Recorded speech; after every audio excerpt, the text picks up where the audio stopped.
విడుదల రజని టీడీపీ పెట్టిన మొక్క, జగన్ నీరు పోసిన చెట్టు. ఇప్పుడు పవన్ అన్న వైపు మొగ్గు చూపుతుందా?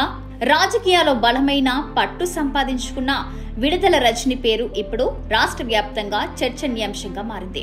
ఎలాంటి రాజకీయ నేపథ్యం లేని ఒక సామాన్య మహిళగా తన కెరియర్ ప్రారంభించిన రజని రాజకీయాల్లో ఎలా ఎదిగింది? గురువుని మించిన శిశురాలిగా పేరు తెచ్చుకున్న ఆమె జగన్ కి చెల్లెమ్మగా ఎలా మారింది? లావు కృష్ణదేవరాయలతో ఉన్న విభేదాలు, సజ్జలతో ఉన్న సాన్నిహిత్యం, ఏసీబీ కేసులు, పార్టీ మారే ఊహాగానాలు, వీటన్నిటిపై మీకు స్పష్టత ఇచ్చే ప్రయత్నమే ఈ వీడియో. పూర్తి జీవితం, పొలిటికల్ జర్నీ, కాంట్రవర్సీస్, విడుదల రజని గురించి తెలియాల్సిన ప్రతి విషయాన్ని తెలుసుకుందాం. వీడియో చివరి వరకు చూసేయండి. 100 కోట్ల ఆస్తి ఉన్న తన నియోజకవర్గం ప్రజలకు సేవ చేయడంలోనే సంతృప్తినిస్తుందని చెబుతారు విడుదల రజని. వైఎస్ఆర్ కాంగ్రెస్ పార్టీలో లేటుగా ఎంట్రీ ఇచ్చిన తన మాట, తన దూకుడుతో ఎమ్మెల్యేగా గెలుపొందింది. అనతి కాలంలోనే జగన్ కేబినెట్ లో మంత్రిగా స్థానం సంపాదించుకున్నారు. గుంటూరు జిల్లా చిలకలూరిపేట అసెంబ్లీ స్థానం నుంచి 2019 ఎన్నికల్లో తొలిసారి పోటీ చేసి తన ప్రత్యర్థిపై 8,000 ఓట్ల మెజారిటీతో గెలుపొందారు. ఈమెకు అంతకుముందు ఎన్నికల్లో పోటీ చేసిన అనుభవం లేదు, పొలిటికల్ బ్యాక్గ్రౌండ్ అస్సలు లేదు. కానీ అలా పొలిటికల్ ఎంట్రీ ఇచ్చి ఎమ్మెల్యేగా గెలుపొంది ఆ తర్వాత మంత్రి అయ్యారు. 1990 జూన్ 24న తెలంగాణలోని యాదాద్రి భువనగిరి జిల్లా తుర్కపల్లి మండలంలోని కొండాపూర్ గ్రామంలో జన్మించారు విడుదల రజని. ఆమె బాల్యమంతా అక్కడే గడిచింది. ఆ తర్వాత అంటే 2011లో సికింద్రాబాద్ మల్కాజిగిరిలోని సెయింట్ ఆన్స్ మహిళా డిగ్రీ కళాశాలలో బీఎస్సీ పూర్తి చేశారు. అనంతరం కర్ణాటకలోని చిత్రదుర్గంలో జేఎంఐ ఇంజనీరింగ్ కాలేజ్ నుంచి బీఈ పట్టా అందుకున్న ఆమె ఆ తర్వాత ఎంబీఏ చేశారు. చిన్ననాటి నుంచి చదువుల్లో ముందుండే ఆమె చదువు పూర్తి అయిన వెంటనే హైదరాబాద్ లోని ప్రముఖ కంపెనీలో సాఫ్ట్వేర్ ఉద్యోగిగా పనిచేశారు. ఈ సమయంలో ఆమెకి విడుదల కుమారస్వామితో వివాహం జరిగింది. వీరికి 2 పిల్లలు. అమెరికాలో స్థిరపడ్డ వీరు అక్కడే సాఫ్ట్వేర్ కంపెనీ ఏర్పాటు చేసి 100 మందికి ఉపాధి కల్పించారు. ఆర్థికంగా స్థిరపడ్డ ఆమె స్వదేశానికి వచ్చి ప్రజాసేవ చేయాలని భావించారు. ఆమె నిర్ణయాన్ని గౌరవించారు భర్త కుమారస్వామి. ఇలా 2014 ఎన్నికల సమయంలో చాలా మంది ఎన్ఆర్ఐలు టీడీపీకి సపోర్ట్ చేయగా రజని కూడా సపోర్ట్ చేశారు.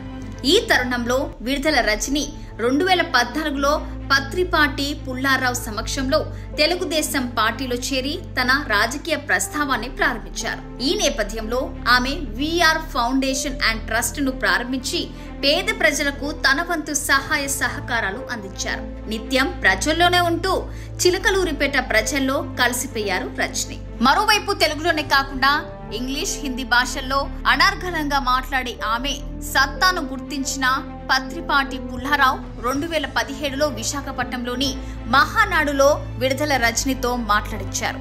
ఈ వేదికగా తన వాక్చాతుర్యంతో విడుదల రజని అందరినీ అట్రాక్ట్ చేసింది. హైదరాబాద్ లోని సైబరాబాద్ లో మీరు నాటిన ఈ మొక్క అంటూ రజని చేసిన ప్రసంగం చంద్రబాబునే కాదు, తెలుగుదేశం పార్టీ లీడర్ నుంచి క్యాడర్ వరకు అందరి దృష్టిని ఆకర్షించింది. ఇదే సభ వేదికపై నాటి ప్రతిపక్ష నేత వైఎస్ జగన్, ఆయన తండ్రి వైఎస్ రాజశేఖర్ రెడ్డిలను నరకాసురులు అంటూ అభివర్ణించింది విడుదల రజని. ఆనాడు ఆమె మాట్లాడిన మాటల వీడియో ఇప్పటికీ సోషల్ మీడియాలో చక్కర్లు కొడుతుంది.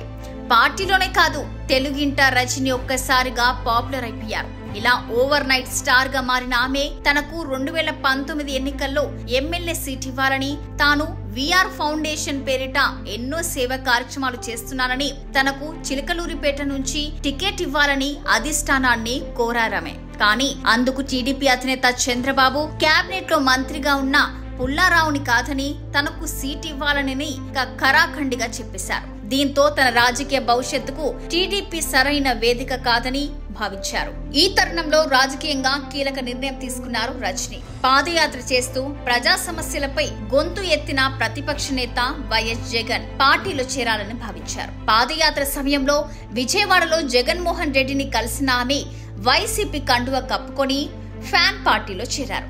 2019 ఎన్నికల్లో చిలకలూరిపేట నియోజకవర్గం నుంచి వైసీపీ అభ్యర్థిగా పోటీ చేసిన ఆమె టీడీపీ అభ్యర్థి పత్రిపాటి పుల్లారావుపై 8,000 ఓట్లు మెజారిటీతో గెలుపొందారు. ఇలా పోటీ చేసిన తొలి ఎన్నికల్లో వైఎస్ఆర్ కాంగ్రెస్ పార్టీ విజయ దండా మోగించారు. ఈ ఎన్నికల్లో వైసీపీ గెలవడంతో ముఖ్యమంత్రిగా వైఎస్ జగన్మోహన్ రెడ్డి పదవి బాధ్యతలు చేపట్టారు. అలాగే 2022 ఏప్రిల్ 11 జరిగిన మంత్రివర్గ విస్తరణలో వైఎస్ జగన్మోహన్ రెడ్డి విడతల రజని తన మంత్రివర్గంలో తీసుకున్నారు. వైద్య ఆరోగ్య శాఖల మంత్రిగా అవకాశం కల్పించారు. ఎన్నికల్లో గెలుపు కోసం డబ్బు పంచితే సరిపోదని ప్రజల తోడు కూడా ఉండాలని నిరూపించిందామె.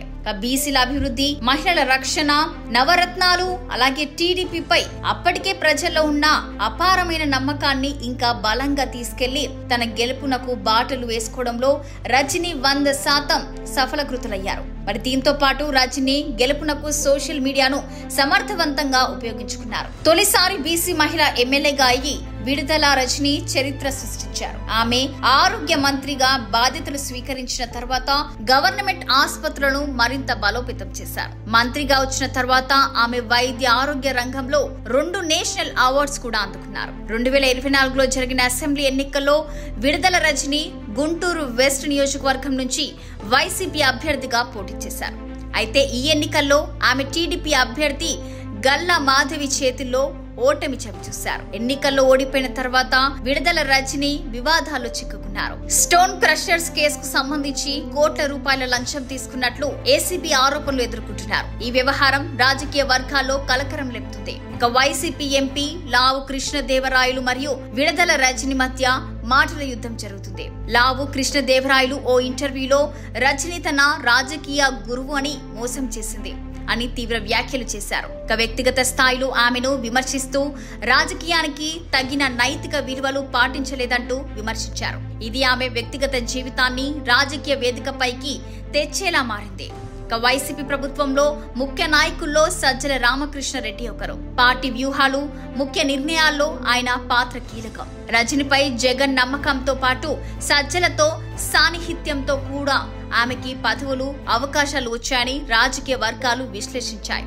తాను కూడా సజ్జల సలహాలు వినడంలో ఆసక్తి చూపిందని అంటారు.